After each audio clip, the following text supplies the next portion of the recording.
Hakimlar aytadi yana. Kazzob odamda vafo yo'q. Undan vafoni kutmang, yolg'onchi odamdan. Malomatchi odamda do'stlik yo'q. Malomatchi odamda do'stlik yo'q.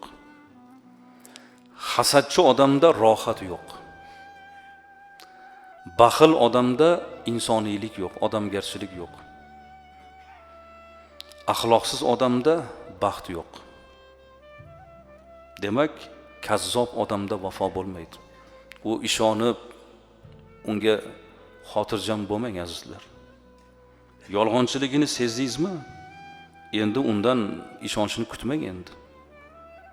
Bir aldab sizni xijolatga qo'yib, yana unga ishonch bildirsangiz qanday bo'ladi? Demak, yolg'onchi odamda vafo yo'q azizlar.